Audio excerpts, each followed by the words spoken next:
any evidence to indicate that that's a danger. Okay, John. Josh, back to this question of the executive order.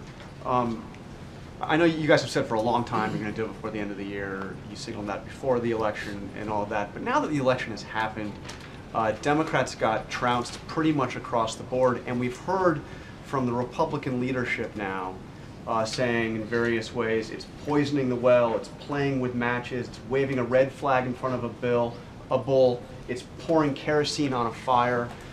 I mean, given that we're hearing this, the Republican leadership coming and practically pleading with the president not to do this, why not listen to them and put it off for a little while and at least talk to him about it first? Well, John, the president has had countless discussions with Republican leaders and with the American people about the importance of moving forward on comprehensive immigration reform, that there are significant economic and national security benefits associated with putting in place reforms to a system that everybody acknowledges is broken.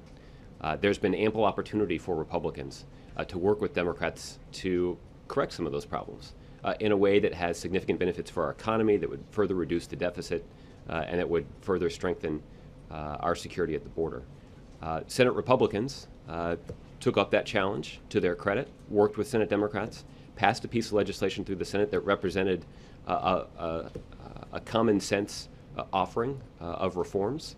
And Speaker Boehner, despite strong bipartisan support in Washington, D.C. and across the country for that piece of legislation, and in the House of which he is the leader, has declined to bring that bill up for a vote.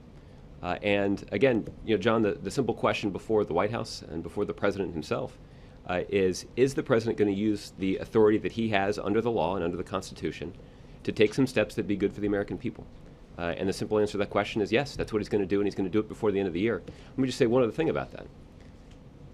There's no reason that the president doing something that Republicans disagree with, that should squander an opportunity for Democrats and Republicans to find common ground.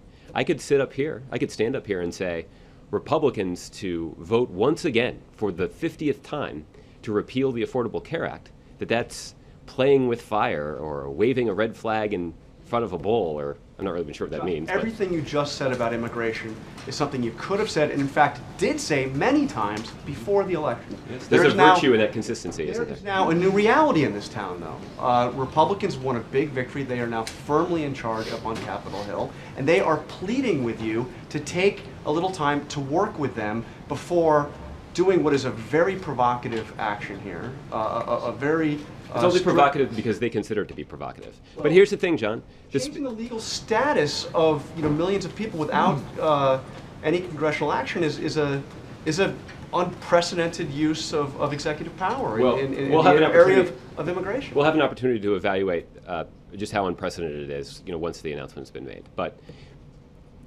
the Speaker of the House did a news conference, not unlike the one that we've convened here, and he was asked directly if he would commit to bringing up immigration reform anytime soon, and he declined to do so.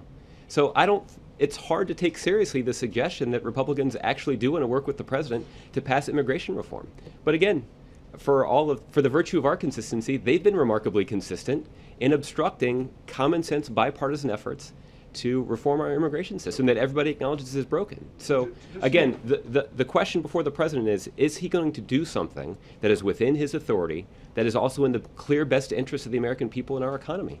The answer to that question is yes. And I'm surprised, frankly, that Republicans would suggest that for some reason the president shouldn't. But just to be clear, and I think you are loud and clear, but I just want to underline this. I try. You're saying that the president, even before he's had a chance to have his first meeting with the new Republican leadership since the election, new in terms of newly empowered, sure. Same faces but new positions. Even before he's had a chance to sit down to talk to him about it, he is completely closed to the idea of delaying this executive action.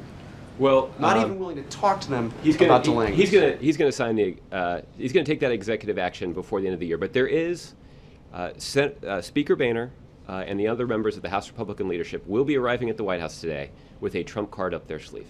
There is one thing that they can do to prevent the president from taking executive action.